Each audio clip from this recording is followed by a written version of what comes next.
Pay attention, because what the Indiana Fever just did is not a roster move, and it is not a signing. It is a statement to every single team in this league. Sophie Cunningham is coming back.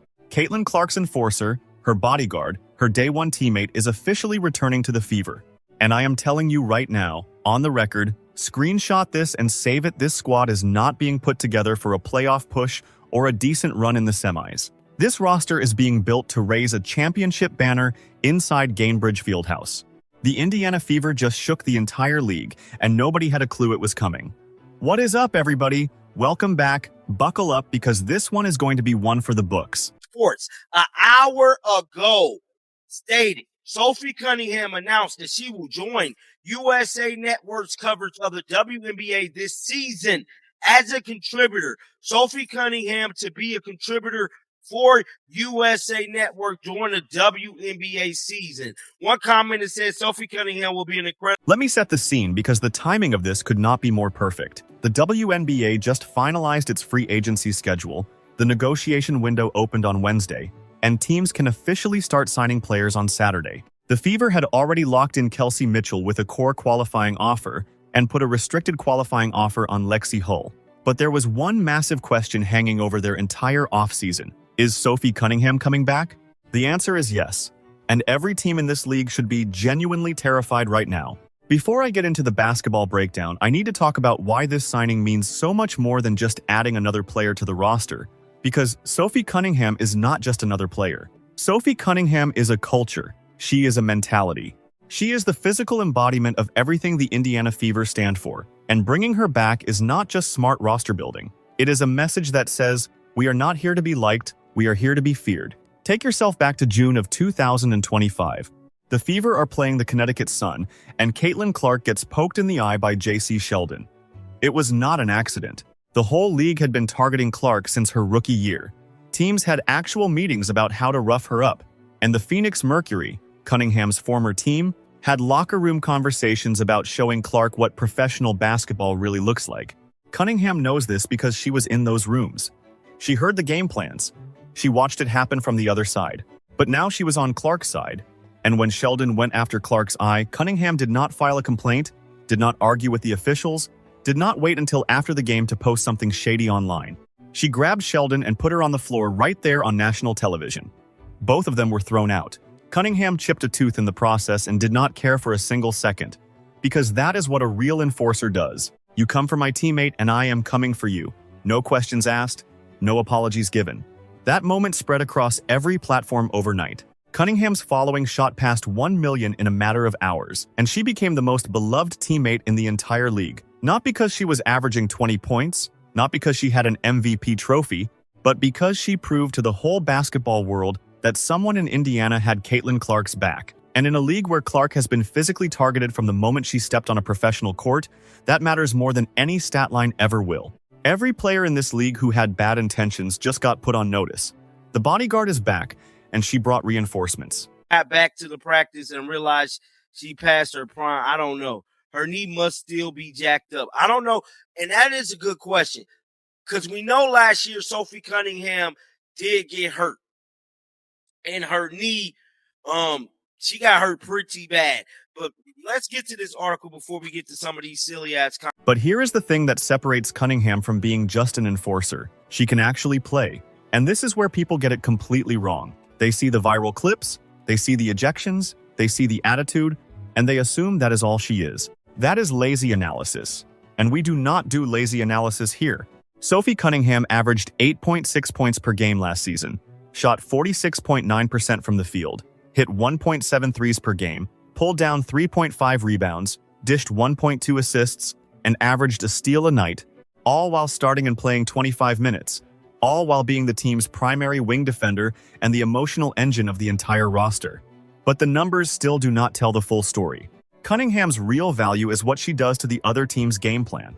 When she is on the court, opposing players cannot just foul Clark without consequences, cannot grab her jersey, cannot throw cheap shots in transition, because they know number 8 is right there watching every single thing and is not afraid to respond. That psychological effect alone is worth more than 10 points a night. It changes the entire tone of the game. It gives Clark the freedom to play without constantly watching her back. It gives Mitchell room to operate without worrying about physical punishment.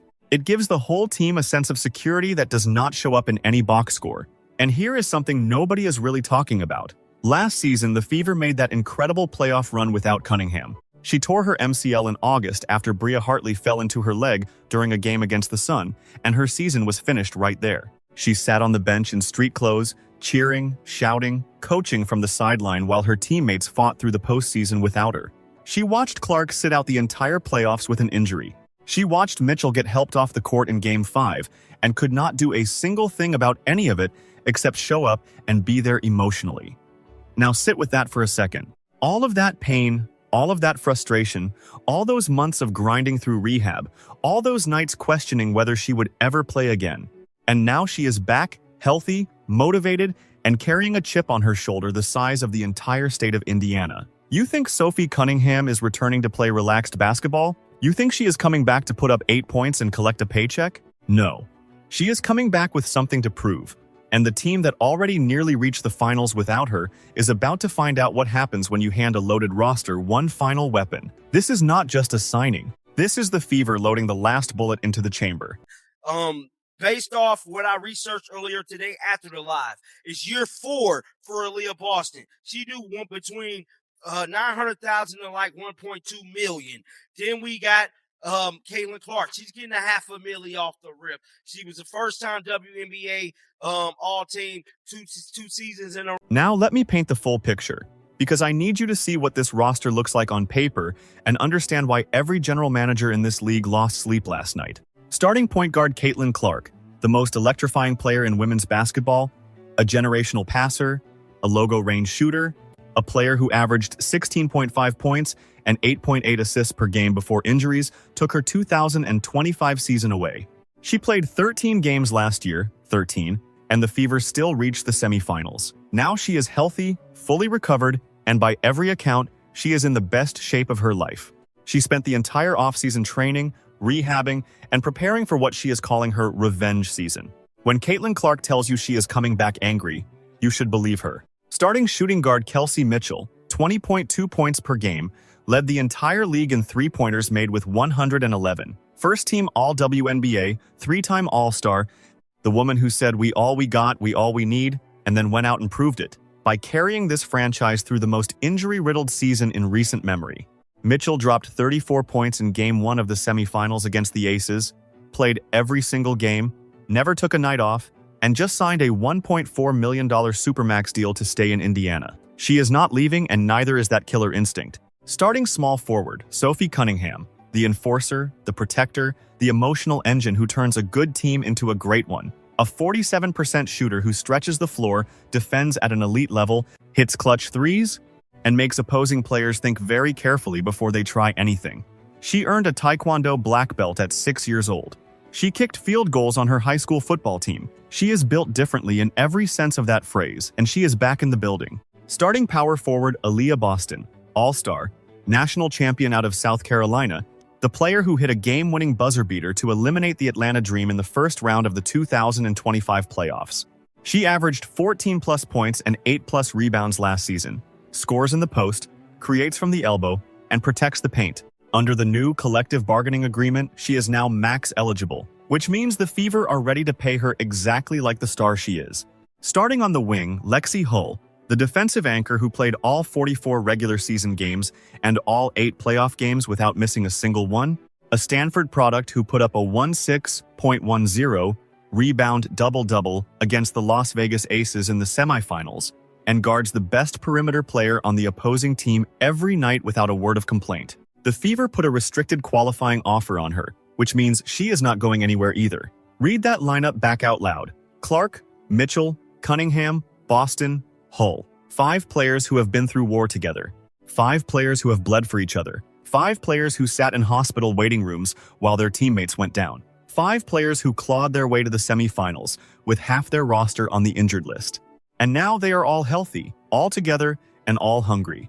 I am going to say something that might get me in trouble, and I genuinely do not care. Nobody in this league wants to see the Indiana Fever across from them on the court. Not the Aces, not the Liberty, not the Lynx, nobody. Because talent wins games, but chemistry wins championships. And there is not a single team in the WNBA with better chemistry than this group right now. Other teams have superstars.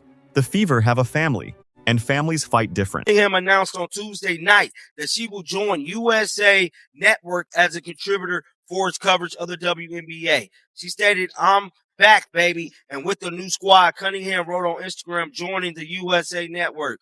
So this is what she put on her Instagram. Let's pull it up right now. This is shocking, shocking. But let me address the skeptics because I know they are already typing in the comments right now. Cunningham tore her MCL. How do we know she is healthy? The Fever still have holes in the roster. The Aces have Aja Wilson. The Liberty spent $100 million. Let me answer all of that right now. First, the knee. She tore her MCL in August of 2025. That is 8 months of recovery and rehab. And MCL tears are not ACL tears.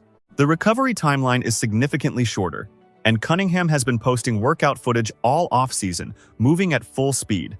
She is not coming back at 80%. She is coming back at 110% because she has something to prove. Second, the roster gaps. Yes, the Fever still need a backup point guard, a veteran center, and more depth. But the free agent market has over 100 players available right now. Names like Azura Stevens are practically campaigning to come to Indiana. The Fever have cap space, they have the number 10 pick in the draft, and they are the most appealing destination in the league for any free agent. You want to play alongside Caitlin Clark? You want to play for Stephanie White? You want to perform in front of sold-out arenas every single night? Then you come to Indiana. The talent always follows the culture. Third, the Aces and the Liberty. Yes, Aja Wilson is the best player on the planet. Yes, the Liberty have a loaded roster. But here is what you need to remember. The Fever pushed the Aces to 5 games in the semifinals without Caitlin Clark, without Sophie Cunningham, without Ari McDonald, without Sydney Colson, without Chloe Bly, running hardship contract players in half the rotation. The Aces needed overtime in Game 5 to beat a Fever squad held together with tape and a prayer. Now add Clark back, add Cunningham back, add a full offseason of preparation and the growth that only comes from playoff experience. What happens when the Fever show up completely whole? I will tell you exactly what happens.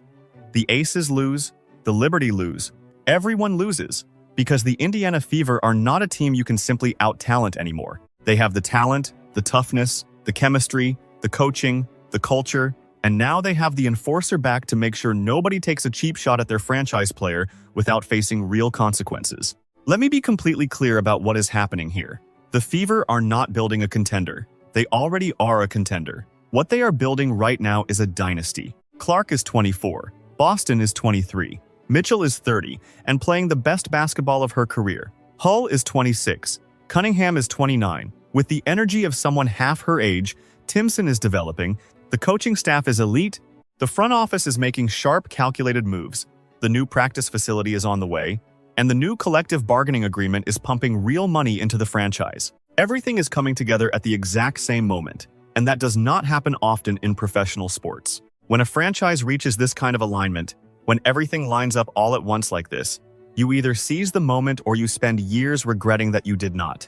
The Indiana Fever are seizing it. They are grabbing this opportunity with both hands, and they are not letting go. A little bit of ha-ha before I go and kick your ass. Oh, smart idea. Go at the Defensive Player of the Year. One of the best players in the world. That's a great take, Soph. I think she has a valid point here. Keep your head on a swivel, defense. Therefore, go get yourself a little scoopity-doo. So, what a PG. Beautiful left-handed form. Honestly, the hair looks fabulous. I might have to wear that hairstyle more. So here is my final message, and I need everyone watching to understand that I am not being dramatic. I am not doing this for clicks. I am not saying any of this to stir up controversy. I am saying it because I genuinely believe it with everything I have. The Indiana Fever are the 2026 WNBA champions. Write it down. Screenshot this, save this video, come back to me in October and tell me I was wrong. I dare you. Because everything I have seen from this franchise, this roster, this coaching staff, and this front office tells me that this is the year. This is the team. This is the moment. Clark, Mitchell, Cunningham, Boston, Hull. 5 players, 1 mission. No excuses, no injuries to point to, no more what-ifs, no more almost, no more we were this close. This is the year they finished the job. The Fever did not just sign Sophie Cunningham. They completed the puzzle. They found the missing piece that turns a very good team into something nobody in this league can stop. And when that starting five steps on the court together for the first time on May 9th against the Dallas Wings, the rest of this league is going to have a moment of genuine realization, a moment where they look across and understand that the team standing in front of them is not here to participate, not here to make noise, not here for a solid regular season and some good press photos. They are here to take everything. Every game, every series, every round, every trophy. We all we need, and now we got Sophie back. The league is not ready, but it does not matter whether they are ready or not, because ready or not, here come the fever. That is it for today on WNBA Pro. If this video fired you up, hit that like button and drop your hottest take in the comments right now. Is this the best starting five in the league? Is Sophie Cunningham the most important signing of the offseason? Or is there a team out there that can actually stop what Indiana is building? I want to see the debate down below. Subscribe to WNBA Pro if you are not already part of the family. Hit the notification bell, because we are covering every single move this offseason, and you do not want to miss a thing.